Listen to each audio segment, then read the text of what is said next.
یا بنی اسرائیل اذکروا نعمتی التی انعمت علیکم، اے بنی اسرائیل، اسرائیل کو سمجھ لیجئے یہ مرکب لفظ ہے، اسر اسی سے اسیر بنا ہے، اسیر جو کسی کا قیدی ہوتا ہے، ایل عبرانی میں اللہ کے لیے ہے، اور اسرائیل کا ترجمہ ہے عبداللہ، اللہ کا غلام، اللہ کے ساتھ بندھا ہوا اس کی اطاعت کے قلاتے کے اندر۔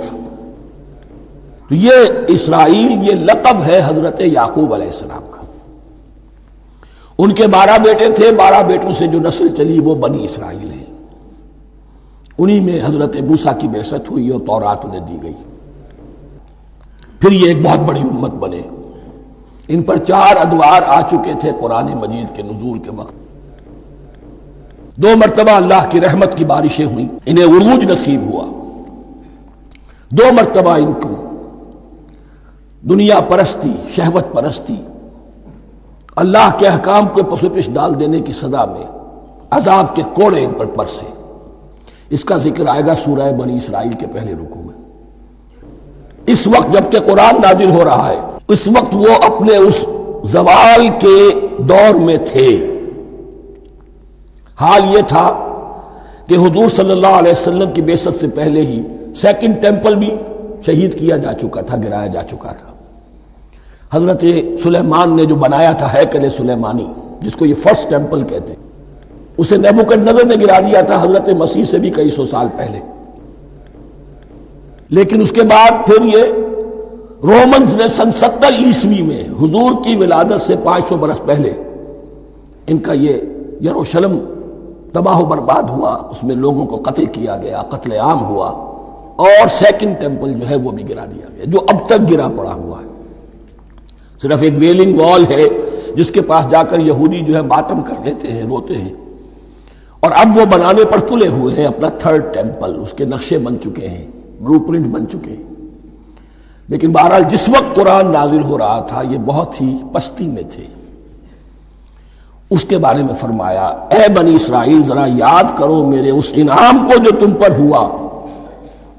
وہ انعام کیا ہے؟ میں نے تمہیں اپنی کتاب دی، نبوت سے سرفراز فرمایا، اپنی شریعت تمہیں عطا فرمائی، تمہیں داؤد، تمہارے اندر داؤد اور سلیمان جیسے بادشاہ اٹھائے جو بادشاہ بھی تھے، نبی بھی تھے۔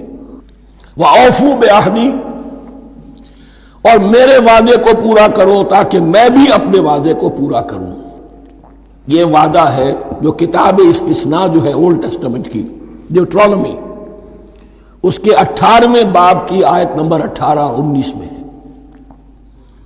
حضرت موسیٰ سے خطاب کر کے اس میں اللہ نے یہ الفاظ فرمائے، میں ان کے بھائیوں میں سے تیرے مانند ایک نبی برپا کروں گا اور اس کے منہ میں اپنا کلام ڈالوں گا، اور وہ وہی کچھ بتائے گا جو میں اس سے کہوں گا۔